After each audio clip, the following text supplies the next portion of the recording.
Hello, everyone. I'm Jay Scheinman, member of the policy team at Square, based here in St. Louis, Missouri.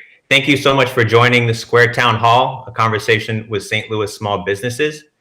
As you know, communities around the world are facing unique challenges right now in light of COVID-19. For business owners, the stakes are particularly high. You yourself may be experiencing this new normal and making decisions you didn't see making prior to this crisis. Before we begin, I want to note two things.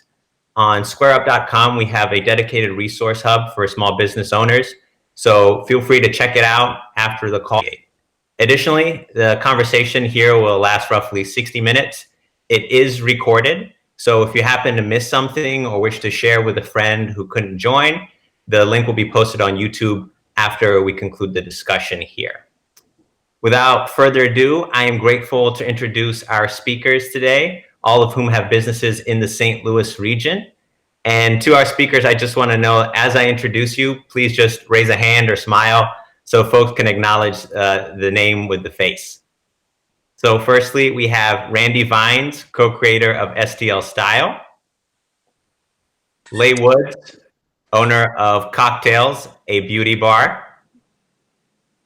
Kababi Bayak of the Hispanic Chamber of Commerce of Metropolitan St. Louis, and owner of Don Emilio's Restaurante Mexicano. If you're able, please join me in a virtual round of applause for our awesome guests. Thank you. Just tell us a little bit about your business and how things have changed in light of COVID-19. My name is Kababi Bayak. I am a painter, muralist, and portrait artist. And in light of what's going on, a big chunk of my business swam. So I just kept that going and still doing portrait gigs and planning work for the future, because now's the time to get the calendar going for next year. So just making a slight adjustment and just keeping my head above water. Purveyors of St. Louis goods, and we do graphic design, screen printing, and all kinds of ad specialty stuff. Prior to this whole crisis, we were planning our 10-year anniversary block party here on Cherokee Street. We opened in 2010 in this very storefront, and looking forward to really what was going to be our best year yet. And then, of course, that came to a screeching halt, and we had to kind of regroup and kind of redefine what we're about, how we're going to function and operate. And, you can't spell hustle without STL. So we hurried up and produced some very quickly, some limited edition goods with kind of a theme to build solidarity for the city and the community and what we're all going through. And then donated portion of proceeds to various causes that we feel really strongly about. So right now we're managing with a skeleton crew, kind of behind the scenes, mostly remotely, on custom stuff. Hope this is over sooner than later. We do too. Yeah. Leigh, over to you. So my name is Leigh Woods. I am the owner of Cocktails, a beauty bar here in the Del Mar Loop. We are a full service salon and beauty bar, and we also sell everything you see behind me. So a retail store full of clothes, shoes, accessories. It's a wonderland for women to come and get. We, for 6 years, hadn't been really having an online presence besides social media. So this has really given us an opportunity to jump online and really rev up ourselves with our website. So fortunately for us, about a month before all this even popped off and started, I had hired an admin to come in, and we've been able to focus on our online sales and our web presence. So we look forward to integrating that into our normal business operations as soon as we're ready to open up again. Gotcha. Gabriela, you kind of hold two hats in terms of your role at the chamber and also as owner of a restaurant. I was hoping to kind of get your insights into that. But working from home has changed a lot of things. My name is Gabriela Ramirez Arellano, and as you said, Jay, I'm the business counselor at the Hispanic Chamber of Commerce. But my husband and I also own a Mexican restaurant, offering obviously your favorite Mexican dishes, but also vegan and vegetarian through various stages of shock, fear, and pivoting, right? I mean, we have to look also at where our opportunity is and how can we be better and stronger as a community. Gotcha. And kind of on the chamber side of things too, I was curious to know, how have things shifted, if at all, on that front? Well, obviously the one-on-ones are no longer possible, but I also think that it's kind of giving us an opportunity to pause and refresh, right? Not just how do we help our businesses do that are part of provide the same value of benefit to our members and to the community that we were doing before. So, I mean, definitely a lot of time for struggle on the one hand, just like, hey, are we doing it right? What can we do better? But also learning and opportunity. Got it. Thank you for that. Next question I want to pose to Randy, and then we'll move on to Lay. I was just curious, what's one or two things you've learned in the past few weeks as this kind of crisis has evolved? And is there anything that you've started doing in the midst of the crisis that you plan to continue when things hopefully resume back? There are things that almost everybody in America, or in the world for that matter, are going through at the same time. So we kind of have to wing it and learn as we go. But yeah, I would say that one thing I've learned is that all our priorities before this whole thing happened. And certainly we've had to readjust our approach to things and the things we deem really important. I would also say that the supply chain, especially in our industry, when we're depending on vendors from every corner of the globe, really disrupts the whole cycle, and it hampers our ability to do what we do. So learning to kind of circumvent normal processes and learn how to navigate this new landscape has been a real learning experience for us. But yeah, I think going forward, not only here, but I think pretty much everybody going through this is going to think a little bit differently about their casual approach to things. Shaking hands, cleanliness of surfaces. We'll all be a little OCD after all of this. And I don't think that's necessarily a bad thing, but yeah, I would say that just like emotionally, psychologically, just to kind of reassess what the real priorities are, the nature of the kind of business we do and the kind of communication we have with each other, and the relationships we have with other people in our industry. Gotcha. And Lay, before I go on to you, Randy, I was just curious, you said you've kind of had to circumvent conventional supply chains to do what you're doing. How have you circumvented? What does that look like today? Was that for me? Yes, Randy, sorry. Oh, okay, sorry, sure. Yeah, so I mean, case in point, we rolled out these awesome new St. Louis flag face masks, okay? We launched these and started accepting pre-sales online. A portion of the proceeds of each sale go to Gateway 180 Homeless Services.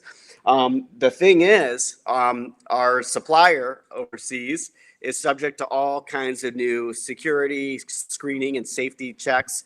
And so that delays shipping to get to St. Louis. And we are really beholden to them in order to procure this product that everyone's anxiously waiting for, but it's kind of out of our control. So this has really brushed up our PR skills.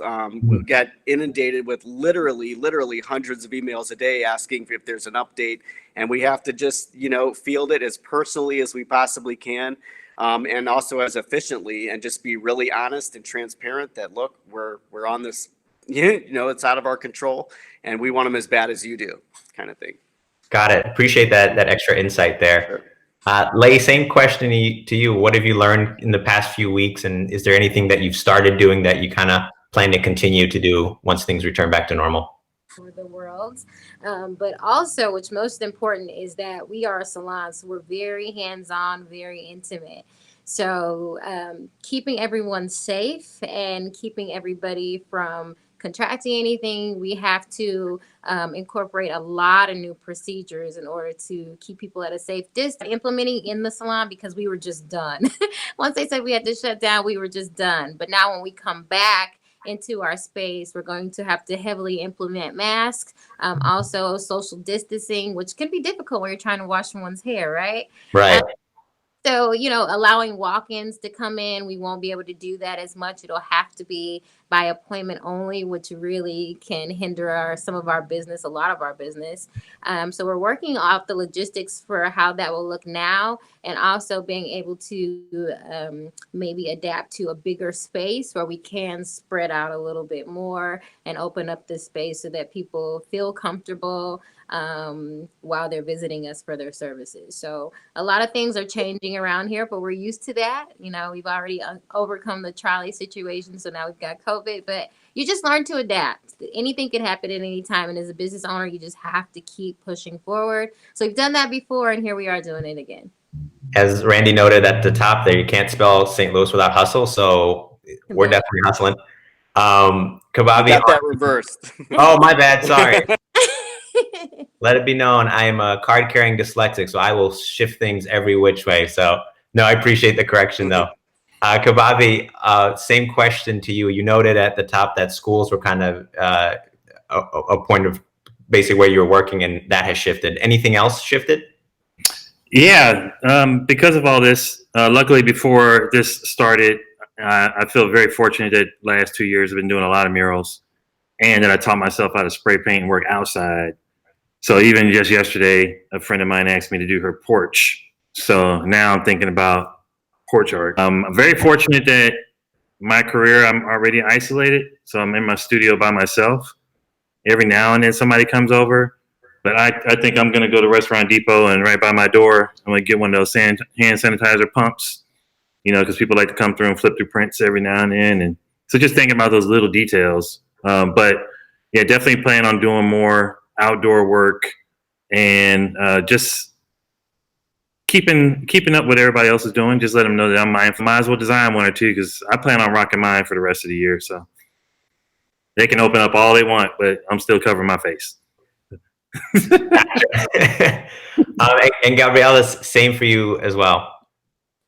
So I would say that as far as the restaurant, we've really learned that we're strong and nimble. And so even in the face of everything that is happening right now, there is possibility. I mean, of course, everything has changed when you are a full dining restaurant, so you can't serve people. And a lot of our mission for the restaurant was the experience that people had, right? Being able to share the culture and the food and our favorite recipes of our country, Mexico, with people through the experience that they had. So, but we have seen some opportunity as far as takeout and delivery. That was not a large part of our revenue in the past, or even our business model.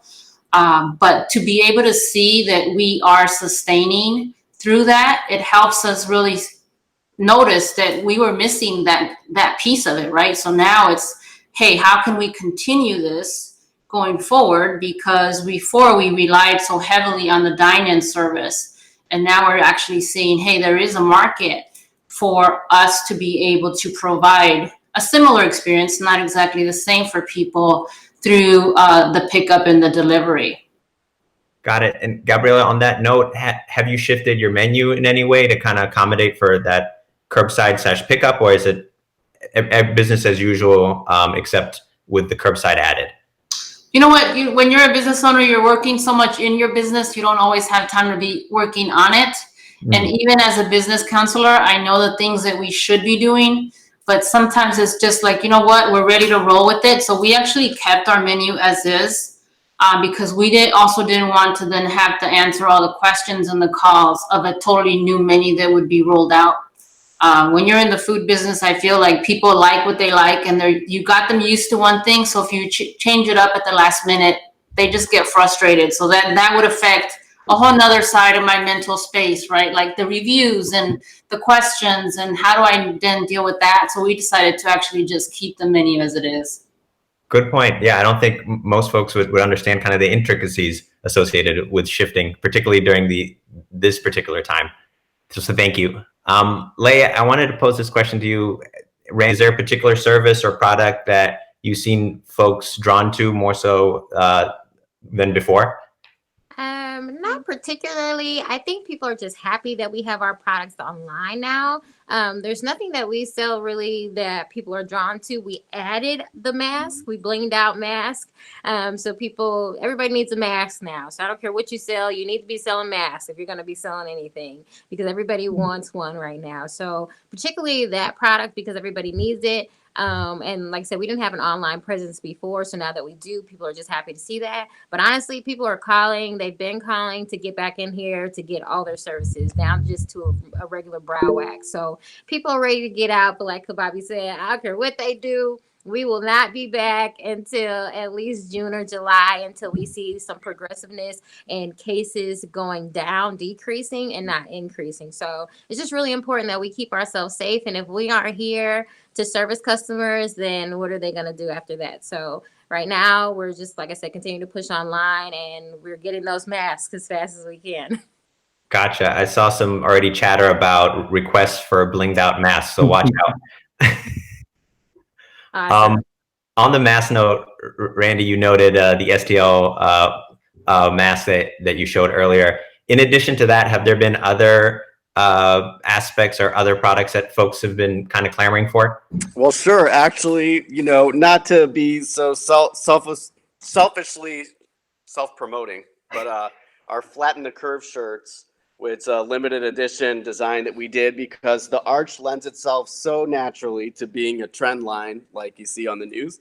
So we kind of jazzed that up and offered that online.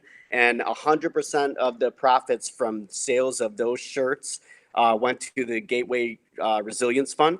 So to help support small business. And, we definitely are recipients of the Gateway Resilience Fund funds, the small business funds. And so we thought what goes around comes around. We should contribute to the pot because you never know. We all may need it soon. Got it. And just continued uptick in online orders and all of that. I think I've said this many times before, but I really do mean it, not just a cliche. I think St. Louis in particular is a very, very strong leader in its own homegrown businesses. And we have definitely felt the love. And I think a lot of small businesses, all of you probably can speak to this too, better than any other city, I would say St. Louis is a natural leader in that. Got it. And on that note about love, Kababi, I wanted to go to you. How have you seen kind of community show up in these dire times to help support you and maybe folks around you? Well, the most obvious for me right now is yesterday, the friend who hired me to do her porch, she wanted to do that because that was her way of showing gratitude that she still had work and recognized a lot of her artist friends didn't. So that's how that came through. And folks just collaborating with one another. You guys are square, so somebody offered just to send me some change on Cash App, and I noticed other people have been doing it for the jewelers that they love and a restaurant here and there. So I think people are really stepping up and showing that we are connected and that we need each other and that they realize that small business is the bloodline of our commerce and our, definitely our city. That's what I love most about living here is just folks like Lay and, Randy. These spots are what give us our juice. So people are stepping up and seeing how they can help, $1, $5, whatever, I tell people all the time, it's not the amount, it's just it's the intention behind it. So people are definitely stepping up and showing it. And I, watching the cat down Cherokee, I saw this parade go by and they were going by just a honk for the phone store and telling them to keep it up. It goes beyond birthdays. So now people are celebrating jobs for, handling the business correctly and safely. And, it's been a lot of love out here for sure. Got it. And before we move on, Lay, you're going to be next, but Kababi, I was curious, you noted that you had a friend who kind of called you over to paint the porch. How else do you see maybe your business evolving as things kind of are in this shutdown mode?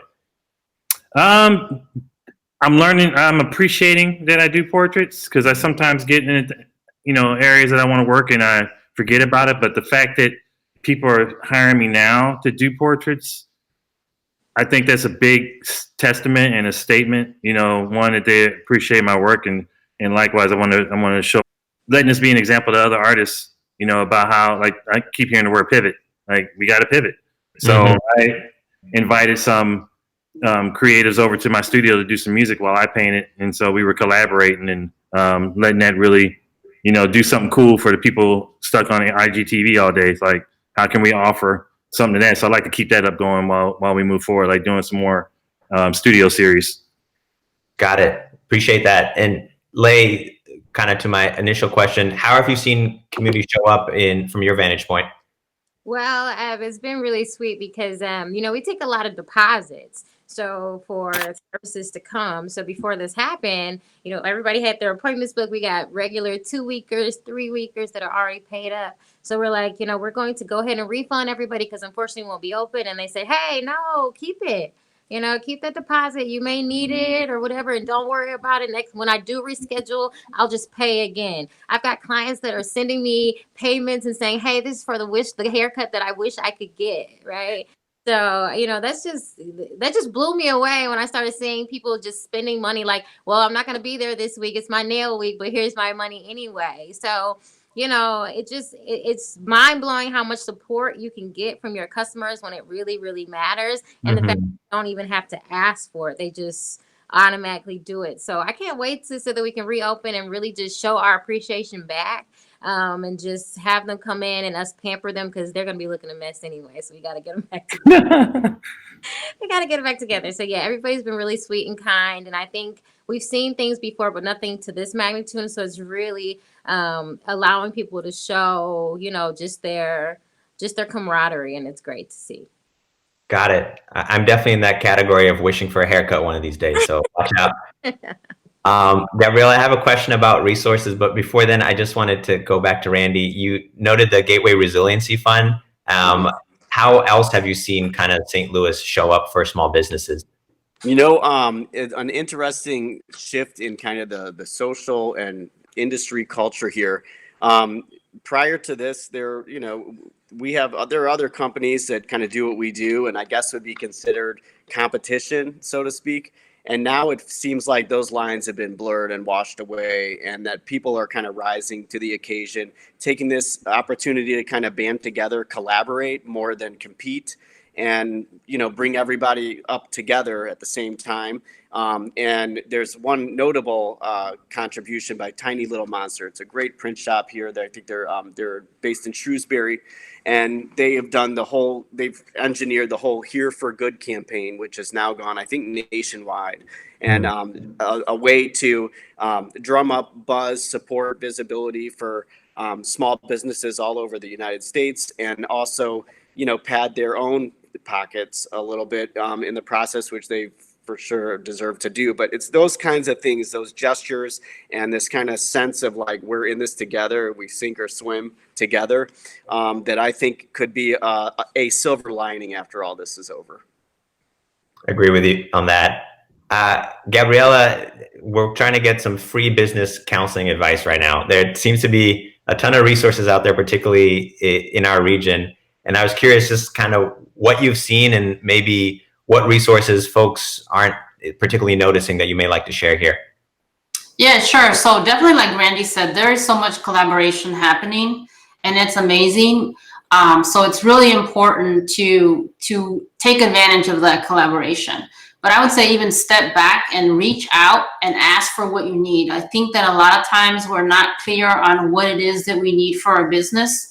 Our default might be, I need money, I need that PPP loan, I need, you know, the financial aspect, but really there's a lot of resources that you have just in your own network. So if you belong to a chamber or an industry association, check out what they're offering, because a lot of them have their own relief funds or they have resources that could help you with that. I would also, especially if you're thinking about applying for any of the loans, whether it's the local ones, through the St. Louis Economic Development Partnership that are at zero interest, or the one with the bank or the SBA stuff, call your banker or ask someone at the chamber or at the industry association that you belong to for a personal referral. Because when you actually have a relationship with someone that's going to guide you through the process, you're going to feel more confident about what you're doing.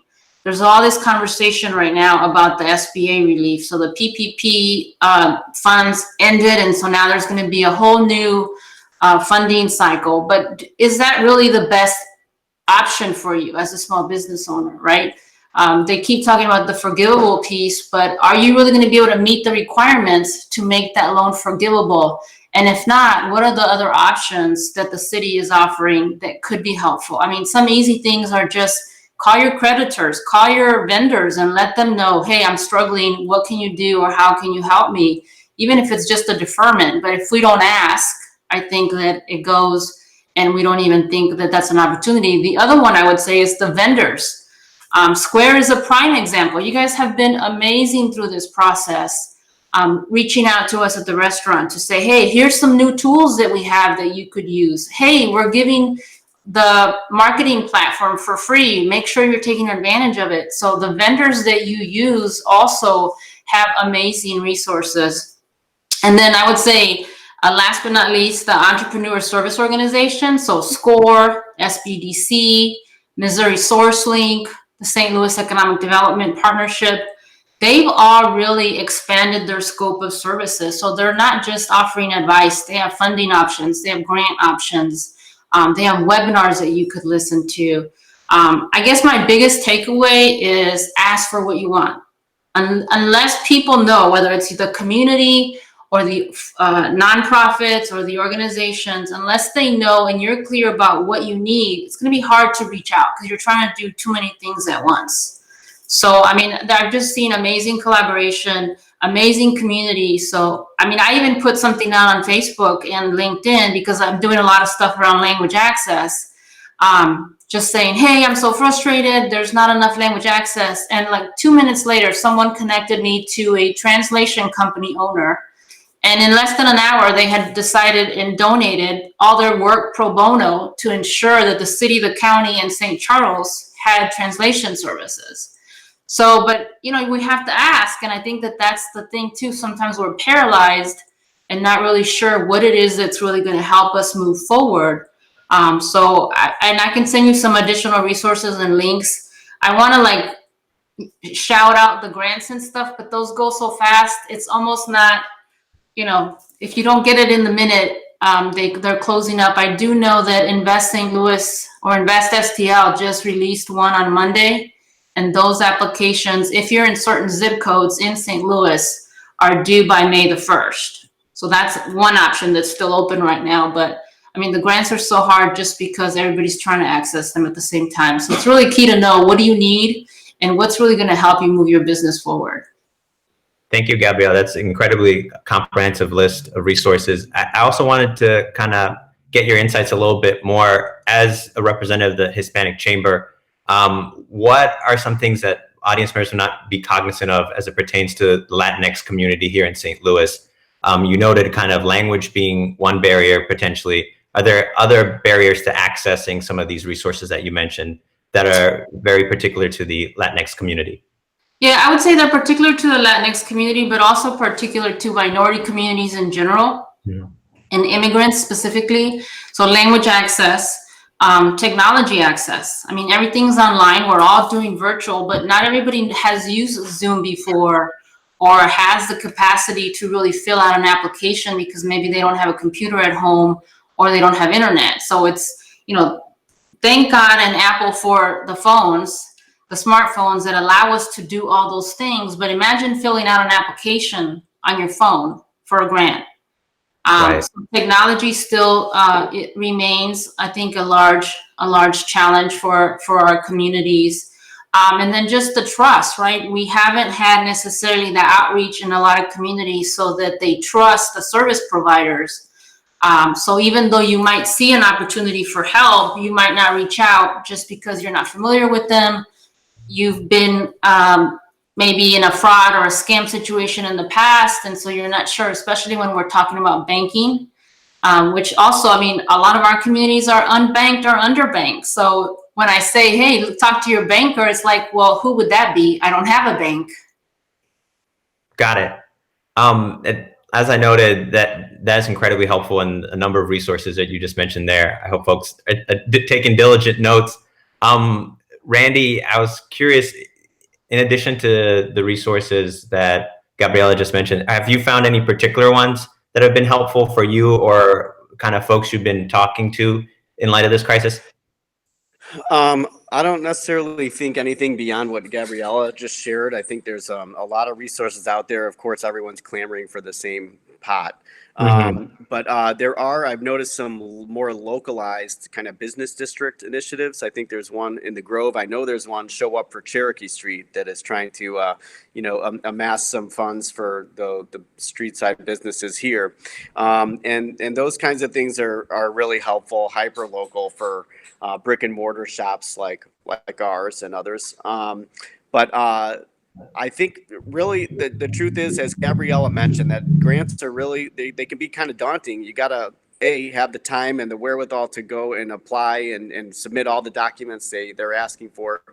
But the other side of that is that business owners, small business owners like all of us, we're hustlers by nature. Like, you don't get into this without kind of knowing how to wing it and adapting to a changing environment. Now, granted, this is a very unprecedented circumstance that we're in now, but it's kind of, I'll speak for myself, but it's kind of in my nature to just kind of roll with it and try to adapt as best we can with the resources that we have, and hope that some help comes from the top too, because we definitely need that. But I think some of it's a frame of mind and some expectations, and just reevaluating why it is you got into this in the first place, and how you're gonna roll with the punches and deal with some of the circumstances we can't change.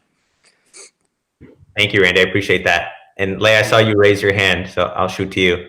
Yeah, I just wanted to speak candidly to business owners, especially because I think that our main priority, our main job is to be problem solvers and to come up with solutions ASAP. So one thing, especially, I know a couple business owners that did get the PPP, that did get the funds. But what I can tell you about them is that they were ready to go. So they had all their documents in order.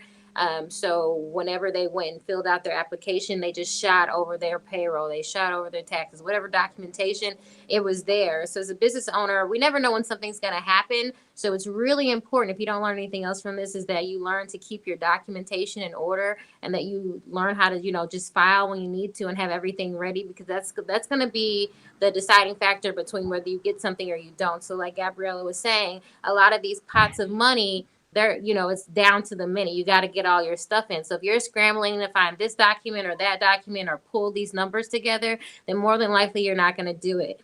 Here in the Loop, we have the East Loop CID and the West Loop CID, which both have created a small fund of money that business owners can apply for. And so I think that other areas like that, so like Cherokee Street or the Grove or different small areas, if you check in with whoever is in charge of those areas for you, they should have some type of funds available, but it's going to be a process that you have to apply for. So just start to get your paperwork together and make sure you have those documents in order, and you should be able to get something. From my experience, the couple banks that I do have relationships with, even if you can't get an SBA loan or the PPP or those other small pots, they still do have loans that are really small interest rates right now that you may have a better chance at getting, because everybody's not asking about those right now. Everybody is primarily focused on the PPP money. So if you just call and ask, what are the rates on a regular signature loan or conventional loan or business loan, then your chances will be very high to get those. And I'm talking about rates as small as 3.5%, 4% and lower. So it's the same dynamic. And then you can ask for what you want, just straight up. Gotcha. Thank you, Leigh. I appreciate that very specific advice. Kababi, do you want to chime in on this topic too? Yeah, just hearing what everybody's saying. I think just being in my industry, RAC always shows up throughout the year on a regular basis. And so no difference here. They came up with a fund to support artists that were going through difficult times. And honestly, think about a not-for-profit. I actually helped St. Louis Blues Society create an image for them, and they sold limited edition prints. And those funds happened right after all this kicked off. They're using those funds to take care of musicians who are struggling and having a hard time during this period. So everybody's going to the government and they're going all, but now there's also organizations that are willing to, their business is helping out one another. And just real quick note, also, like this, there's always a gift and a lesson in everything. And like, even like right now, like Leigh was talking about people paying her for appointments and all that up front. This is the perfect time. Anybody who wants to start a business or whoever's been in a business and might not have that kind of connection, like this isn't the time to try to set up connection with our community and our customers. Like the thing I love most about small business, especially the owners, is that they know you got to have a connection with your folks because they buy into you, not just your business. And so that will carry you further than just hoping a dollar comes in. If people buy into you, they're going to think about you at hard times and they're going to come through. Thank you. And Gabriella, to pick up on Leigh's point about essentially the importance of being organized so you're ready to go to apply for some of these resources and opportunities. Each grant and each opportunity may have a degree of specificity, but what are some maybe key documents that business owners listening today should be cognizant of having kind of in their folder ready to go when the time comes? Yeah, definitely. I'm glad that Leigh brought that up because that is a thing that is really keeping a lot of people out of the access to capital. So I would say tax returns, 2018, 2017, especially if you didn't file 2019 yet. Also your financial statements. They want to see your profit and loss or your balance sheet, even just your, a letter from when you registered your company to really prove that you are an LLC. Even with the grants, I think it's also key to make sure that you specify how is this money going to help you. I filled out a bunch of grants and I've looked at different grants, and I think that's one thing that we miss out on. When there's a limited pot, if they're really reviewing based on impact, they don't want to just know that you're needy or that this will help. They want to see exactly how will it help you as a business owner and how will it help the community. So, as long as there's space, feel free to give additional documentation and information about how this grant opportunity will also be able to impact the community, because then they take ownership in that as well. Got it. Thank you. I appreciate that greater insight. Time is flying by, so I wanted to shoot to Kababi here as we kind of near the end. Is there anything you'd like to leave viewers today and your fellow colleagues here in light of our conversation? What's kind of one thing you want to leave us with? I say, just even with my colleagues right here, I'm proud of the spirit. I'm glad we have awesome examples of how when you get a blow, you take it, you take it in, you hold it, and then you figure out how to deal with it, and then you bring it back out with love. And nobody's speaking negatively. We just know that in my heart, we're all gonna get on the other side, and we don't know the gifts we're getting from this, but it's gonna be good on the other side, and hopefully we just don't forget what we've experienced and use it as a strength and go forward and inspire all the new businesses that are going to be born from this, because even there's a lot of people who've lost jobs, but they've always wanted to do something different.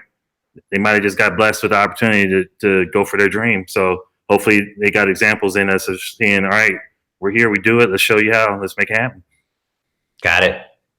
Randy, over to you. What's kind of one thing you want to leave with folks today? I love everything that Kababi just said, and I agree wholeheartedly. I would say, let's, as anxious as everyone is to get back to life as we know it, as we knew it before, we shouldn't be too anxious, because we have to make sure this is behind us, or else we're going to end up prolonging the whole ordeal, and that's going to hurt a lot of people, physically and otherwise.